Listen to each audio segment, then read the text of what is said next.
Assalamualaikum warahmatullahi wabarakatuh. Alhamdulillahil waliyul ghaffar. Wassalatu wassalamu ala nuril anwar wasirril asrar. Bapak Ibu yang dimuliakan oleh Allah Subhanahu wa taala, alhamdulillahi rabbil alamin. Kita ucapkan kepada Allah Subhanahu wa taala, Allahumma shalli ala sayyidina Muhammad wa ala ali sayyidina Muhammad. Kita ucapkan kepada ruh Nabi besar Muhammad sallallahu alaihi wasallam. Di dalam surah Al-Baqarah ayat 156, Allah mengingatkan kita semua, allazina idza asabatuhum musibah qalu inna lillahi wa inna ilaihi raji'un.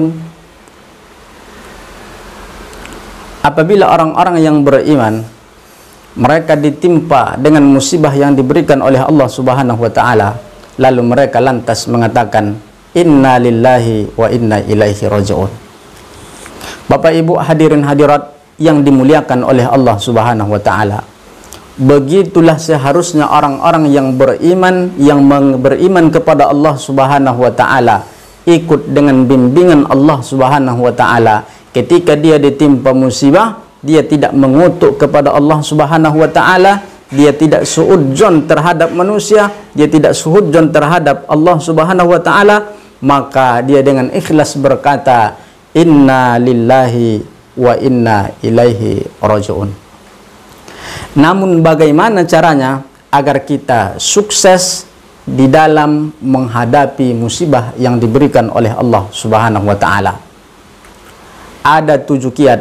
Yang pertama adalah mencamkan dalam hati bahwa musibah itu adalah pahala besar.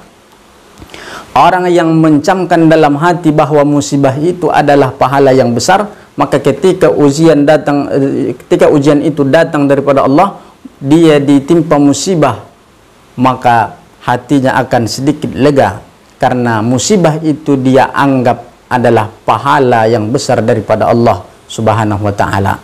Tidak ada satupun anak di SD, SMP, SMA yang tidak diuji. Maka ujian itu juga adalah musibah.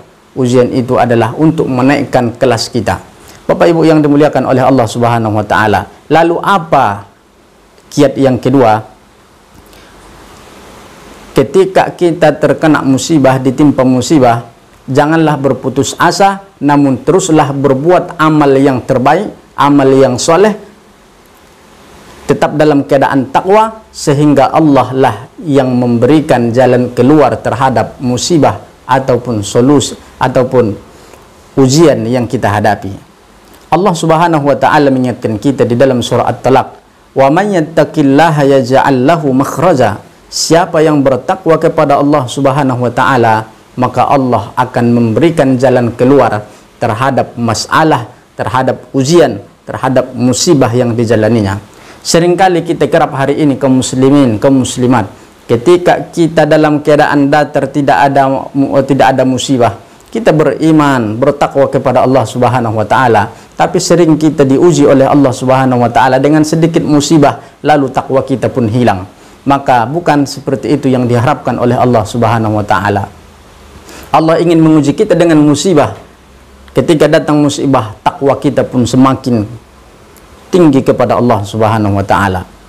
Lalu yang selanjutnya, yang ketiga, kiat yang ketiga, menghitung nikmat Allah Subhanahu wa taala yang sudah Allah berikan kepada kita. Ya Allah, hari ini memang aku kena musibah.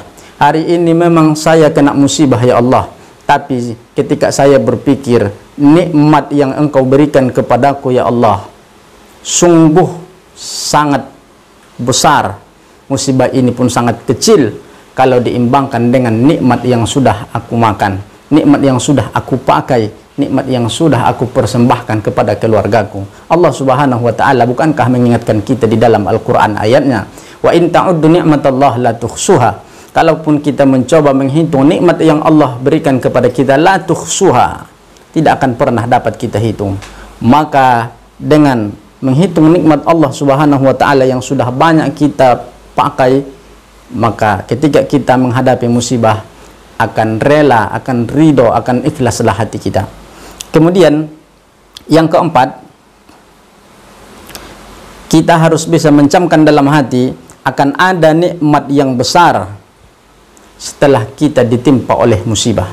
Orang yang beranggapan dan berazam menanamkan dalam hati, ya Allah, setelah musibah ini berarti engkau akan memberikan nikmat yang besar.